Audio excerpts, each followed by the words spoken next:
لو أنزلنا هذا القرآن على جبل لرأيته خاشعا متصدعا من خشية الله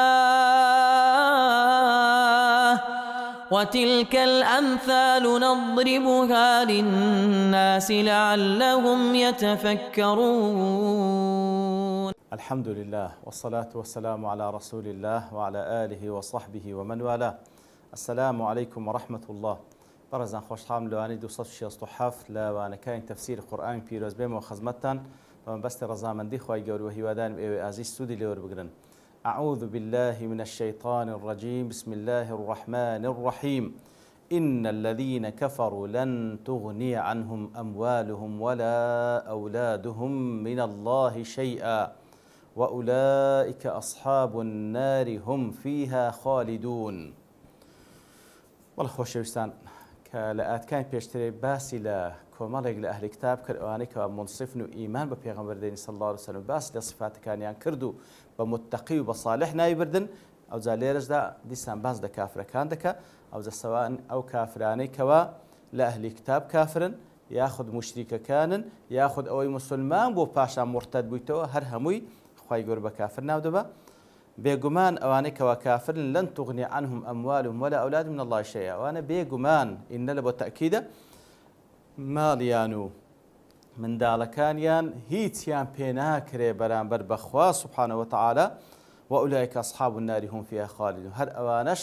یارانی جەهەنەمن بە بەردەوامی تێدا دەمینێنەوە. کاتێک کە خوای گەورە سبحانه وتعالى دەفەرمێ لن تغني عنهم أموالهم ولا أولادهم من الله شيئا کەواتە ئەوانە سود لە ماڵ و منداڵیان وەرناگرن بەرامبەر بەخوا سبحانه وتعالى. ئەوجا لێرەدا هەندێک لە زانان بەو شێوەی دەفەرمون لەبەرەوەی لە دواترێ باس لەوەی لە ئینفاقیشیان دەکا کەواتە ئەگەر ماڵەکانیشان هەمووی ببەخشن لە پێناوی خوا زاهیرەن لە سیلەی ڕەحم لە کاری چاچیش بیبەخشن خوای گەورە هەر لێیان قبول ناکە لەبەرەوەی هیچ کارێکی چاک لەگەڵ کوفر قبول ناکرێ. هیچ کارێکی چاک لەگەڵ کوفر قبول ناکرێت کەواتە گەورەترین کاری چاچیش بکەن لای خوای گەورە مەقبول نیە لەبەر کوفرەکە هەر هەمووی لا دەبا. مەبەست لێرەدا لە قیامەتدا بەکەلچیان نایەتن وەکو لە ئاەتەکەی دواترێ باسی دەکاتن کەواتە ئەگەر لە کاری چاچیش سەرفی بکەن بەکەلچیان نایە لن تغني عنهم أموال ولا أولاد من الله شيئا. وهروها ئەولادیشیان بەکەلچیان نایە ئەولادیشیان بەکەلچیان نایەتن کەواتە لێرەدا بالمقابل ئەموال و ئەولاد بەنسبەت کەسێکی ئیماندار بەکەلک دێ ئەگەر لە جێگای خۆی سەرفێ بکە. ئەموالەکەی کاتێکەوە ئەگەر ببەخشی لە پێناوی خوای گەورە سبحانه وتعالى بە تەئکید بەکەلچی دێ و یەک بە 700 ئەوجا لە بۆ زیاتریش خوای گەورە لێی قبول دەکاتن بە شەرتێک بە ئیخلاس و بە سەوابەوە ئەو ماڵەی بەخشیبی حتا ئەو ماڵێکەوە لە خۆی سەرفی دەکات لە ماڵ و منداڵ خۆی سەرفی دەکات مەبەستی پێ بەردەوام بوون بی لە تاعەتی خوای گەورە هەر ئەویش لە بۆی عینی بە ئەجر و پاداش حساب دەکرێت کەواتە تەنفعه بەنسبەت ئیماندار. وهروها منداڵیش بەنسبەت ئیماندار بە تایبەتی ئەو منداڵێکەوە لەسەر پەروەردەیەک کە خوا دەیەوێت سبحانه وتعالى پەروەردەیەکی با بڵێن لەسەر دین و ئیسلام و ئیمان پەروەردەی بکە عینی بەکەلچی دێ هەم لە دنیاش بەکەلچی دێ هەم لە قیامەتیش بەکەلچی دێ بۆی کەوا ئەو منداڵە بە ژیان و مردنی دەبیتە زەخیرە لە بۆ ئەو داک و بابەی دەبیتە زەخیرە لە بۆ ئەو داک و بابێ کە دەمری سەبری لەسەر دەگری زەخیرەیە لە بۆی کە دەژیێ عیبادەت دەکاتن عیبادەتەکەش کە ئەو سەبەب بووە لە بۆ فێربوونی عینی زەخیرەیە لە بۆ ئەو داک و بابێ لە پاشی مردنی کە دوعای لۆ دەکات عینی زەخیرەیە لۆ داک و بابێ. کەواتە بەنسبەت ئیماندار ماڵ و منداڵی کە بەو شێوەی بی کە خوا دەیەوێ بەکەلچی دێ بەڵام بەنسبەت کافر بەکەلچی نایە و بەو شێوەش دەگرایتەوە کاتێکەوە عەزابی خوای گەورەیان دێتە سەری و بە تایبەتیش لە قیامەتێ ئەگەر هەموو دنیا ئێوێبی بێوێتن خۆی پێ بکڕیتەوە بەکەلچی نایە و منداڵیشی چە مسلمان بی چە کافر بیتن لەوێندەرە بەکەلچی نایەتن مسلمان بی بە هیچ شێوەیەک مسلمان و کافر قەطعی سیلە دەبی لە نێوانیان ئەو لە جەهەنەمێ ئەو لە بەهەشتەیە و هەروەها ئەگەر کافریش بی بە هەمان شێوە هیچ ئیسفادەی لە بۆی نییە هەر کەسە لە سزا و عەزابی خۆیتی کەواتە ماڵ و منداڵیان بە هیچ شێوەیەک بەکەلچیان نایە ئەگەر چی کەسی کافر ئەگەر بێت و ئەو ماڵەی کەوا لە دنیادا لە کاری چاک سەرفی دەکا وەکو لە حەدیثێکی صحیح مسلمدا هاتیە پێغەمبەر صلی الله علیه و سلم باسی دەکاتن لە دنیا خوای گەورە پاداشی داتەوە بەڵام لە قیامەت هیچ پاداشتی نییە. مهم ئەو پاداشتەی نییە لە بۆ قیامەتێ نە لە سزا نەجاتی بدا و هەروها نە ئەگەر لەو فەرەزنا لەگەڵ خۆی بێهینی لەوێن دەرێ بتوانیتن بیکاتە فیدیە. وأولئك أصحاب النار هم فيها خالدون وأولئك أصحاب النار كسانشي كافر كمال من داريان بكلشان نايا أواني هاودمي جهنم أصحاب النار كواتا هاودمن مصاحبي جهنم دكن ببردوامي هم فيها خالدون أوانا كوا هتا دمينين وخافنا مامدا. مثل ما ينفقون في هذه الحياة الدنيا إذا خواهي قول نمونيك مالو دين توا نمونيك دين توا لسر بخشيني أوان مثل ما ينفقون في هذه الحياة الدنيا كمثل ريح فيها سر وكو نموني بايك طبعا ريح ببادي ورياحي شهر باية بلام أقر تمشابك للقرآن فيروس دائما ريح كبكار هاتبي عذابي لدواي هاتيا رياح أو باية كوان رحمتي بيو باراني بيو ئیتر خوای گەورە فەرمی بەخشینی ئەوان لە ژیانی دنیادا مثل ما ينفقون في هذه الحياة الدنيا واتە ئەو ماڵەی کەوا دەشی بەخشن مادام بە کافری دەیبەخشن ئەو جا لە بۆ سیلەی ڕەحم لە بۆ کاری چاک لە بۆ هەر شتێک کە دەیبەخشی وەکو ئەوەیە کە مەثەلی ریح وەکو بایەک فيها سر بەڵام ئەو باچی تێدا سڕی تێدا سر چییە؟ واتە باچی ساردە زۆر توندیشە بەو دوو شێوەی لێگدرایەوە باچی زۆر ساردە زۆر توندیشە ئیتر دەفەرمی وەکو باەک کەوا زۆر ساردە و زۆر توندە ئەصابەت حەرثە قەومین ظەلەموا ئەنفوسەهم فەئەهلەکەت ئیتر ئەو بایەی کەوا زۆر ساردە و هەروها زۆر توندە بەسەر چێڵگەی قەومێکدا هاتیە کە ئەو قەومە زوڵمیان لە خۆیان کردیە فەئەهلەکەت ئەو بایە هەموو چێڵگەکەی لێ تێکدان هەموو بەروبوومەکەی لێ تێکدان و هەر هەمووی دووریە و بەبێ و ئیسفادەی لێ بکەن کەواتە ئەو بەخشینەی کە کەسانێکی کافر دەیبەخشن لە دنیادا مادام لەسەر ئەساسی کوفرە و لەسەر ئەساسی ئیمان نییە و ئیخلاص و تەوحید نییە بەخشینەکەیان لای خوای گەورە بەو شێوەی دەفەوتێ ئەو بایکەوە هاتیە و باچی توندە و ساردە بە هیلاکی دەبا دیارە ئەو بای کوفر و شیرکە کاتێکەوە بەسەر هەموو کار و کردەوە چاکانیان دادێ و هەر هەمووی دەسووتێنی هیچی نامێنێ لە بۆیکەوە لە ڕۆژی قیامەتدا بەهانای بێ وما ظلمهم الله خوای گەورە زوڵمی لەوان نەکردیە ولكن أنفسهم يظلمون بەڵام ئەوانن کەوا زوڵم لە نەفسی خۆیان دەکەن ئەوانن کەوا زوڵم لە نەفسی خۆیان دەکەن بەچی زوڵم لە نەفسی خۆیان دەکەن بەو کوفر و شیرکەی کەوا تووشی هاتینە زوڵم لە نەفسی خۆیان دەکەن کەوا معەڕەزی دەکەن لە بۆ عذابی خوای گەورە و سزای خوای گەورە خوا پەنامان بدا. يا أيها الذين آمنوا لا تتخذوا بطانة من دونكم لا يألونكم خبالا جا خوای گەورە سبحانه وتعالى دەفەرمی يا أيها الذين آمنوا ئەی کۆمەڕی باوەڕدان وەکو چەند جاریش باسمان کردێ خوای گەورە هەر خیتابێک دەست بێ بکە بە يا أيها الذين آمنوا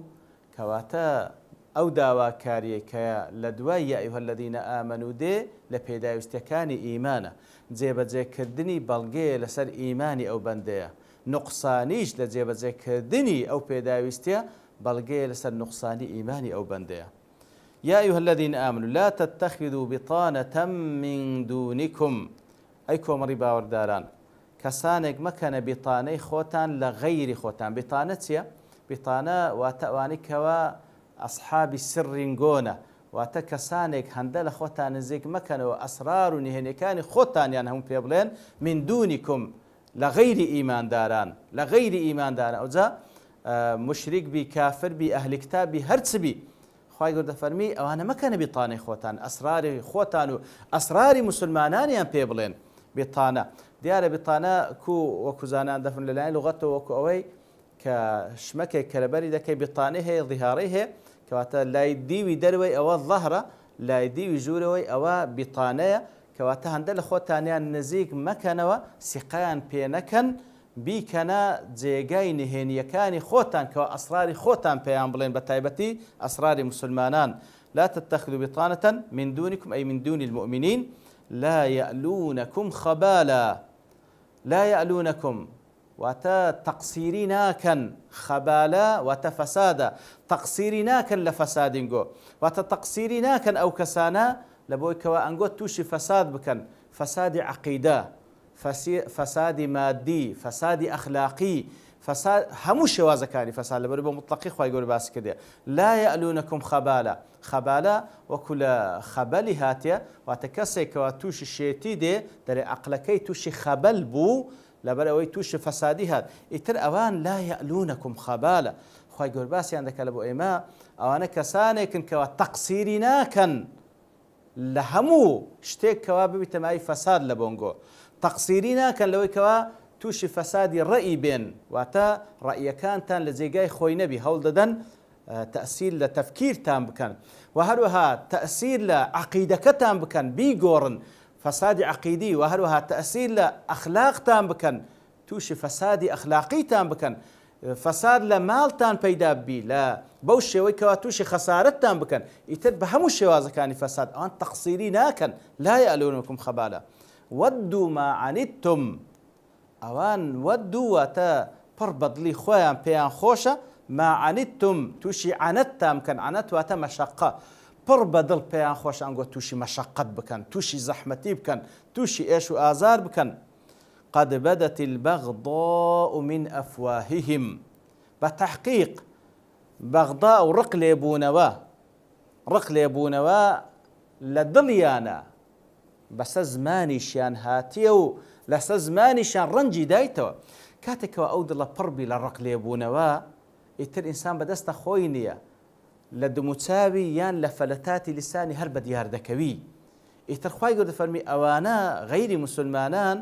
دڵیان پڕی بەغضا، پڕی بوغزە، پڕی ڕق لێبوونەوەی لەنگۆ، بەسە زمانیشیان داهاتێ. قد بدت البغضاء من أفواههم. ئەو ڕقە بەسە زمانیشیان داهاتێ بەرامبەر بەنگۆ. وما تخفي صدورهم أكبر. ئەوەی لە ناو دڵ و دەرونیشیانە بەرامبەر بەنگۆ زۆر زیاتر لەوەی کەوە بەسە زمانیان داهاتێ. ئەوەی کەوا لە دڵ و دەرونیانە زۆر زیاترە لەوەی کەوا بەسە زمانیان داهاتێ. قد بينا لكم الآيات إن كنتم تعقلون. ئیتر خوای گەورە دەفەرمی ئەوە کەسانێکن کەوا دژمنین گۆنە، کو دەیانکەنە بیتانەی خۆتان، کو پشتیان پێدەبەستن، کو ئەسراری موسڵمانانیان تەسلیم دەکەن، لە کاتێکدا ئەوان تەقسیری ناکەن لە بۆ ئەوی کەوا تووشی فەساددان بکەن، پڕ بەدڵ پێیان خۆشیان گۆ تووشی مەشەقەت بکەن، و ڕقەکەش ئەو ڕقەی لە ناو دڵ و دەرونیانە جار بەجار بەسە زمانیشیان دادێ. ئیتر ئەوە ئاەتەکانمان بەیان کرد لە بۆتان ئین کونتم تعقیلون. ئەگەر ئەنگۆ عەقڵتان هەیە، ئەگەر ئەنگۆ تێدەگەن، ئەگەر ئەنگۆ ڕاست و خراپ بابنەی خراپ و چاک لێ جیا دەکەنەوە، ئەگەر عەقلێکی واتان هەیە کەوا فعلەن بتوانی سەیتەرە لەسەر تەسەڕوفاتتان بکاتن، لەبەرەوەی عەقل لە عیقالەوە هاتێ، ئەو عیقالەی کەوا وەکو لە غاوێک کەوا فعلەن سەیتەرە لەسەر حرەکەی ئەو ئاژەڵە دەکاتن. ئیتر عەقل ئەوەیە کەوا ئینسان بجێڕتەوە لە خراپەکانی. ئیتر کە خوای گەورە ڕێی ڕاستمان نیشان داداتن، دەفەرمی ئەو دژمنەکانتان غەیری ئیمانداران دڵیان پڕە لە حقد بەرامبەرتان، و جار بەجار لەسەر زمانیشیان بە دیار دەکەوی، بە هەموو قووەتی خۆیان هەوڵدەن تووش مەشەقەتتان بکەن. کو دەیکەنە جێگای ئەسراری خۆتان، کو ئەسراری موسڵمانان لای ئەوان، کو سیقەیان پێ دەکەن. ئەوکو دەفەرمی لە دوای ئەوە ها أنتم أولئك تحبونهم ولا يحبونكم. ها أنتم أولئك، ها لبو تنبيها دەی ئەنگۆ خوای گەورە ئیماندار دەفەرمێ دەی ئەنگۆ ئولایی ئەنگۆ تحبونهم، ئەوانتان خۆش دەوێت، ولا يحبونكم، ئەوانتان خۆش دەوێت، بەڵام ئەنگۆیان ئەنگۆیان خۆش ناوێت. لەبەرچی ئەنگۆ ئەوانتان خۆش دەوێت، ظاهرەن موسڵمان دڵی پاکە بەرامبەر بە مقابلەکە، حسابی ظاهری لەگەڵ دەکاتن،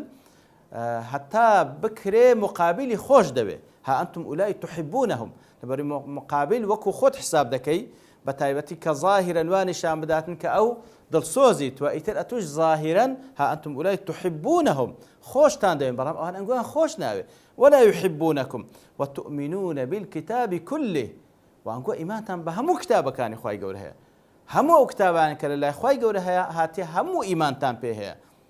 بلام أوان إيمانيان بينيا، أوان إيمانيان بينيا. وإذا كسي نصراني إيماني بقرآنيا، كسي يهودي إيماني بإنجيل وبقرآنيا، يتر هر كسك إيماني بكتابك لكتابكاني خواي قوله النبي نكتابك، إيماني بآياتك لأتكاني خواي قوله بيه كافر دبي. دەی باش ئەنگۆ ئیمانتان بە هەموو قورئانی پیرۆز بە هەموو کتێبەکان کە هەیە، بەڵام ئەوان خۆ ئیمانیان پێ نییە، لەسەر چ ئەساسێک ئەو سقیان پێ دەکەن، ئەنگۆ ئەوانتان خۆش دەوێت، ئەوان ئەنگۆیان خۆش ناوێ. وإذا لقوكم قالوا آمنا وكاتيشيش كاتكوا دقننجو قالوا آمنا دلين إيمان من هنا وإذا خلوا عضوا عليكم الأنامل من الغيظ كاتكوا خلوا وتبتنيا دمينينو ياخذ لقى الشيطان كان وكل سورة البقرة دفن من لقى الصر كذا كان دمينينو عضوا عليكم الأنامل من الغيظ كاتك روبرو دلين إيمان معنى بلام كاتك بتنهاد بن لا بشتنجو تسدا كان بنزي خويان دجازن لرقينجو عضوا عليكم الأنامل من الغيظ وتحندر رقيان لنجويا قل موتوا بغيظكم إن الله عليم بذات الصدور بيان بلي موتوا بغيظكم دي بمرن بورقي خوتان بغيظكم با كسبب والله أعلم قل موتوا بغيظكم بسبب رق ليبون وتان قل موتوا بغيظكم بمرن بورقوا واتا متأكيد بن خوايق النصرة وابا مسلمانان أمتي إسلام دبخشي كوا أنقول لحجمتان لرقتان لأمتي إسلام بورقوا دمرا قل موتوا بغيظكم إن الله عليم بذات الصدور بالتأكيد خوايق آقادار بهمو أو أسرار نهينياني كوا لناو سينغ هيا لناو ضلو درون هيا خوايق باس لشتي مخفي دكاتن لبروي مسلمانان ظاهرا تمشى عندكن كأن ضلين آمنا بلام ضلو درون بر لحقد يترخواي جورا كخوا صاحب أو دينه خوا صاحب مسلمانانا خواي جورا مقابلة كمان لو كشف دكاتن